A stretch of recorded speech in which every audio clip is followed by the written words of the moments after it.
Chegamos ao Monte das Oliveiras. Neste local, Jesus proferiu seu discurso escatológico de Mateus capítulo 24 e Marcos capítulo 13. Quando Jesus voltar com a sua igreja glorificada, ele pisará sobre este monte. O monte se fenderá, ele descerá por este vale e entrará à velha cidade por aquela porta de 2 arcos que foi fechada pelos árabes. Além de fechar a porta para impedir que o Messias adentre a cidade, ainda construíram um cemitério junto ao muro, porque eles sabem que um judeu jamais pisaria sobre um túmulo. Será que essas precauções impedirão o Messias? Os judeus que creem na ressurreição também construíram do lado de cá um cemitério, porque esperam ser os primeiros a ressuscitar naquele dia. Quando o Messias entrar na cidade, exibirá suas mãos e alguns dos seus lhe perguntarão: que feridas são essas nas tuas mãos? Ele responderá: são as feridas com que fui ferido em casa dos meus amigos. Isso está registrado no livro do profeta Zacarias, capítulo 13, versículo 6. Era ele, não era? Eu creio que quando você estiver abençoando essa nação, o Deus de Israel, eita glória, aleluia, estará visitando a tua nação. Amém. Oh, meu amigo Jesus. Viu? Então você vai estender as suas mãos agora e vai decretar a vitória, vai decretar a unção, a graça, vai decretar a bênção sobre Jerusalém. Eu creio que nesse momento sinta-se amparado por Deus. Olha o que Jeremias diz em 33:3: clama a mim e responder-te-ei, e anunciar-te-ei coisas grandes e ocultas que não sabem. Deus manda eu te dizer nessa manhã, para cada clamor aqui nessa manhã, existe uma resposta de Deus. Amém. Então, erga agora a sua cabeça, abra bem agora o seu coração e decrete, abençoe essa nação e sinta amparado por Deus no nome de Jesus. Aleluia. Glória a Deus.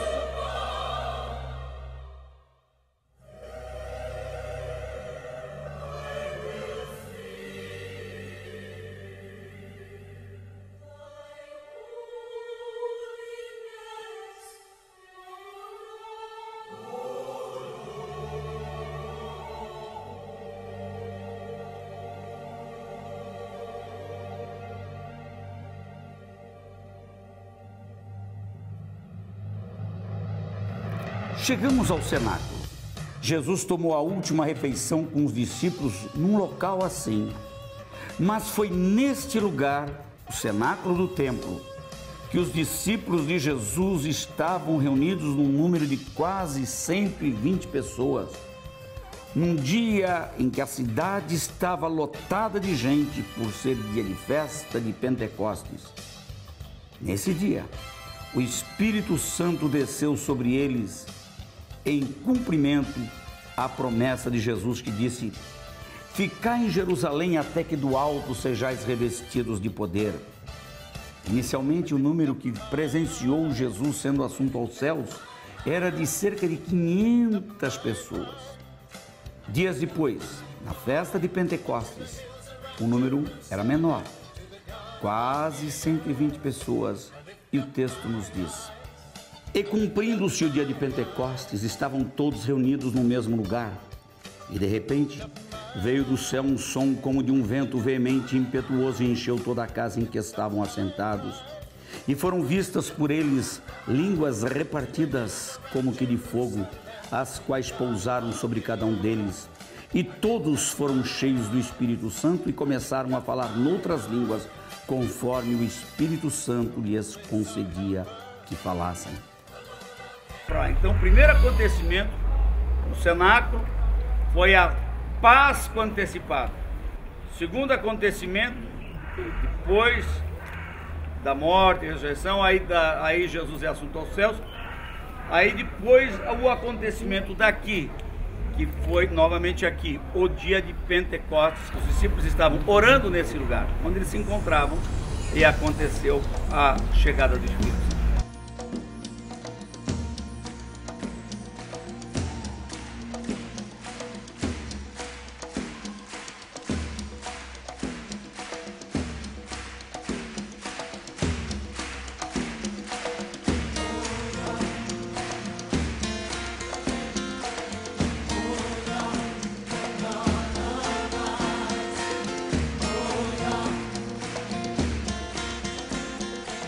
chegamos à casa de Caifás, local onde conduziram Jesus na véspera da sua morte para ser julgado. Caifás era o sumo sacerdote daquele ano, e ele havia aconselhado os judeus que convinha que um homem morresse pelo povo. Ali estava Pedro acompanhando tudo de longe, e foi no quintal desta casa, diante de uma fogueira, que Pedro negou Jesus quando lhe perguntaram se ele também era um dos seus discípulos. Na terceira vez, o galo cantou.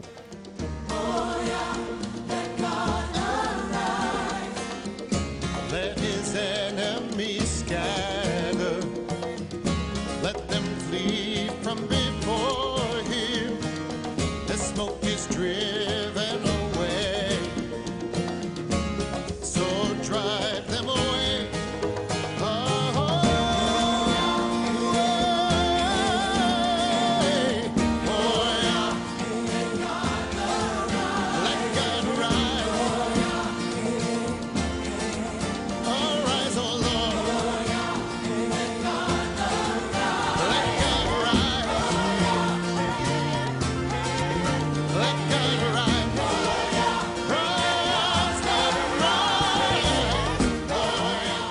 Estamos em Belém, cidade do rei Davi, e famosa por ser também a cidade onde nasceu o rei Jesus.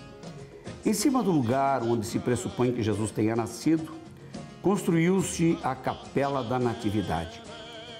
Nessa cidade também encontra-se o túmulo de Raquel. Abaixo vê-se o campo onde os pastores viram os anjos anunciando o nascimento de Jesus, e também o campo de Boaz, o parente remidor de Ruth, a moabita que entrou para a genealogia de Jesus. Belém é uma cidade murada e sob o domínio dos palestinos, e o acesso dos judeus a ela é restrito.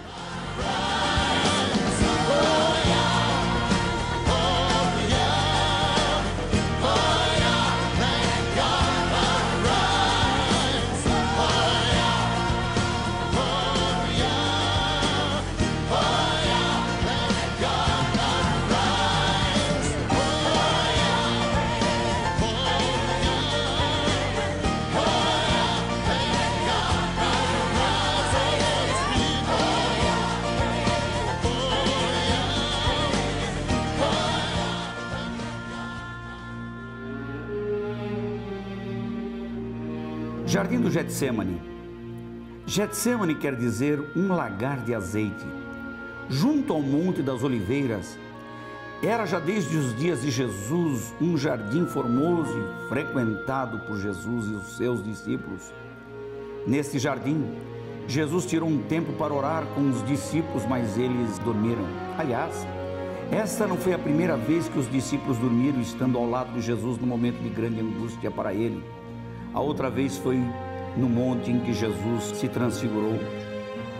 Nesse jardim, a agonia de Jesus levou-o a suar gotas de sangue. Foi aqui também que Judas entregou Jesus aos soldados que o prenderam em troca de 30 moedas de prata. Aqui é um monte. Nós estávamos na parte alta desse monte. O monte é chamado Monte das Oliveiras, porque aqui é um lugar de muitas oliveiras, se chama oliveira. Isso aqui é de onde nasce a azeitona, que nós importamos no Brasil. Então o monte é Monte das Oliveiras. Esse canto é chamado de Jardim das Oliveiras, também chamado Jardim de Getsêmani, lugar de agonia, porque nesse jardim Jesus fez a oração, acho que mais dolorida da vida dele. Não foi a única. Jesus, na transfiguração, se você ler o texto da transfiguração que está em Mateus 17, Marcos 9, Lucas 9, são 3 referências à experiência ocorrida no Monte da Transfiguração. Naquela vez, Jesus, o texto de Lucas, o de Lucas 9, diz qual era o assunto da oração. Os outros não dizem qual era o assunto, mas Lucas 9 dá o assunto. Jesus orava e com ele estavam os discípulos amados, Pedro, Tiago e João. Lá eles dormiram. E o assunto, quando Moisés e Elias vieram, porque eles estão na glória, falavam com eles a respeito da sua morte, a qual haveria de cumprir-se em Jerusalém. Logo, ele não estava em Jerusalém, estava lá no norte. Esse era o assunto. E os discípulos, amigos dele, que eram os mais íntimos, os 12, 3.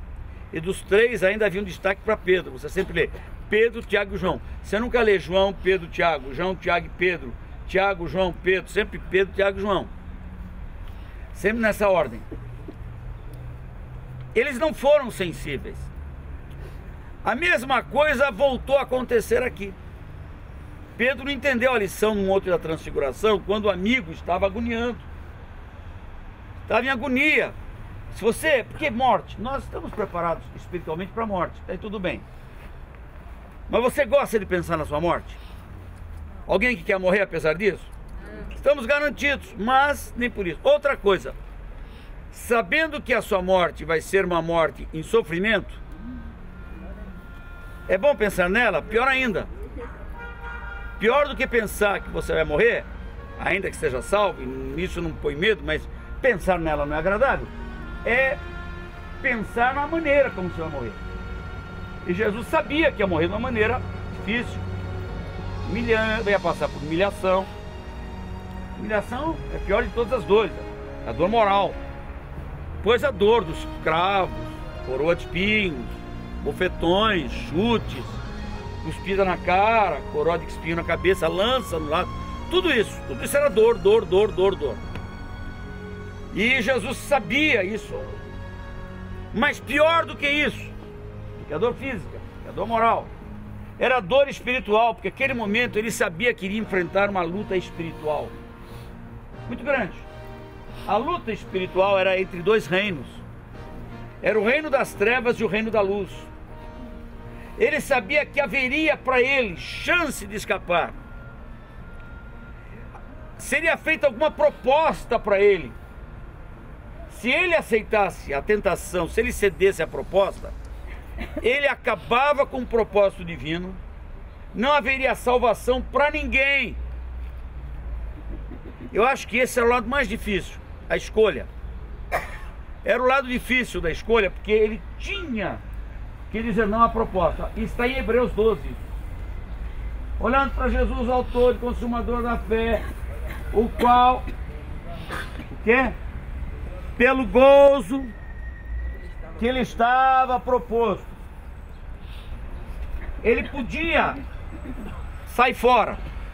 Nega toda a sua mensagem, a gente deixa como está, você para de sair por aí, né, fazendo esse trabalho que você faz. E ele ia dizer, pai, ele ia voltar para o céu, mas ele ia voltar sozinho. Ele ia, porque o lugar dele é lá, ele ia perder os privilégios dele. Aliás, uma coisa interessante, no Monte da Transfiguração, houve algumas propostas. Quando Pedro acordou, falou, mestre, é bom estarmos aqui. Claro que era bom. A hora que ele acordou, ele falou, puxa, o céu está aqui. Ele sentiu a glória do céu. Que coisa melhor? Se queres, façamos 3 tabernáculos. Um para ti, um para Moisés, outro para Elias. Eu não sabia o que falava. Aí eu vejo uma proposta, olha, nós vamos te exaltar, vamos ficar por aqui mesmo. Mas ainda não era hora de glória, ainda era hora de cruz. Porque Jesus foi lá para tratar desse assunto. Olha uma proposta lá. Houve várias propostas para Jesus escapar disso. Mais difícil era isso. E os outros insensíveis. Insensíveis. Agora, quando Jesus vem para cá, eles são insensíveis novamente. O que impediria Jesus de voltar para o céu se ele quisesse? Do Monte da Transfiguração? Nada. Ele quer dizer, pai, me pega, vai. Eu não quero, não. Bem, você é daqui mesmo, filho. Mas Jesus se levou até o fim. Mas ele chegou aqui, os 3 dormiram de novo. A gente tem mania, gente. Os discípulos foram só os 3, dormiram. Foram insensíveis. Será que isso não está em nós? Quantas vezes a gente faz a mesma coisa, né? Tá vendo um irmão em sofrimento e a gente se torna insensível, não pega a dor do outro, não sente isso. Você chega pro irmão, a camisa dele está dizendo que ele não está bem, você diz, e aí, irmãozinho? Já vira irmãozinho, que é pobre. Tudo bem, irmãozinho? E aí, irmãozinho? Tudo bem? Tudo bem, irmão. A camisa dele está te dizendo que ele não está bem. O sapato dele está dizendo que ele não está bem. Deus abençoe, irmãozinho. Irmãozinho vai para casa, quem sabe? Ele vai para a cama com o estômago roncando. Você vai para um restaurante com os amigos da igreja. Gente, temos que pensar um pouco mais nisso. Evangelho é isso também, gente. Sabe? Ser sensível à dor do outro. Aliás, não é também, é fundamentalmente isso, que é amor. Agora olhem só. Jesus aqui sofreu mais do que lá, porque lá ele tinha Moisés e Elias. Aqui ele tinha 12 legiões de anjos. Quanto dá uma legião? 6 mil? Sabe fazer conta? Quanto é que daria isso? 72 mil anjos. É por causa de anjo, não é? Se ele quisesse aqui, estava aqui. De prontidão, os anjos estavam aqui, nesse lugar. Pronto para ele dizer, não, eu vou desistir. Tá bom, então volta, teu lugar é aqui. Mas ele olhava para a gente, olha que crise de decisão. E ele expõe isso nas palavras dele. Pai, olha a crise da decisão, se for possível. Se for possível, afasta de mim esse cálice, mas que não seja feita a minha vontade, mas a tua vontade. Curiosamente, na língua grega, vocês veem que eu recorro muito grego, né? A palavra vontade é telema, mas há uma outra palavra para vontade que aparece nesse texto, bulé. Bulé. Escreve-se boulé, pronuncia-se bulé. É uma vontade peremptória, imutável, inexorável, que não tem jeito de ser negociada. Naquele momento o pai já tinha decidido, não tinha mais como voltar atrás. Ele diz que não seja feita a minha telema, a minha vontade comum, mas que seja feita a tua bulomaia, o verbo, a vontade, o substantivo é o verbo, a tua vontade praticada. Olha, que não seja a minha vontade que está sujeita a mudanças, mas a tua vontade peremptória, imutável. Ele disse 3 vezes a mesma coisa. Prevaleceu, claro, a bulé de Deus, né? Não tinha como voltar atrás agora. Mas essa crise causou nele, Dr. César e os médicos aí, eu sei lá que explicação daria, mas para ele suar, gotas de sangue, sistema nervoso, acho que interreagiu, sei lá, com o sistema vascular, houve rompimento de vasos, as arteríolas ou os vasos, não sei se eram as veias ou artérias, faziam misturar o sangue com o suor, e aquilo começava, o suor dele estava ficando avermelhado, não era queimado de sol não, era cor do que? De groselha. Que coisa, a tensão pela qual Jesus passou. Agora, curioso que Pedro disse que não estava aqui com ele. Um dos lugares da negação começou aqui. Quando Pedro aqui, Judas veio para trair Jesus. Aí chega, vamos imaginar que ele veio daquele portão, daquela entrada lá. Está entrando Jesus aqui com os discípulos. E Jesus olha para a cara de Judas e pergunta, amigo, aqui vieste? Aí dá um beijo nele. O que tem de fazer, faz-o agora. Mas Jesus fez uma pergunta curiosa. Escuta. Se eu fiz algum mal, por que você não me diz o que eu fiz de errado? E se eu acertei, por que você me maltrata? A hora que um soldado chegou aqui, foi esbofeteando, aqui aquele cenário todo, aqui Pedro Banco Valentão, corta a orelha de Malco, auxiliar lá do sacerdote, faz um teatro daqueles, depois diz que nem conhecia Jesus. Pedro frequentava esse lugar, está escrito que Jesus e os discípulos vinham, toda vez que Jesus vinha para o sul, do lado norte, ele vinha para Jerusalém, um dos lugares de refúgio dele era aqui, ele vinha aqui nesse lugar, nesse jardim.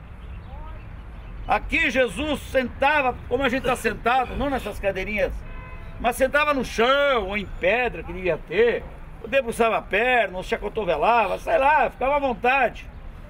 Aqui Jesus batia papo, aqui ele orava. Era um lugar de frequência. comum dele.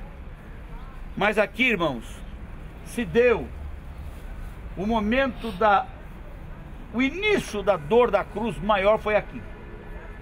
O que você vai presenciar no Monte Calvário, Calvário quer dizer caveira, é a tradução grega do hebraico Monte Gólgota, né? Como falam, Gólgota, que é o lugar de caveira. O monte tem cara de uma caveira, vocês vão ver. Ali Jesus morre na cruz, mas aqui o sofrimento de sangue começa aqui.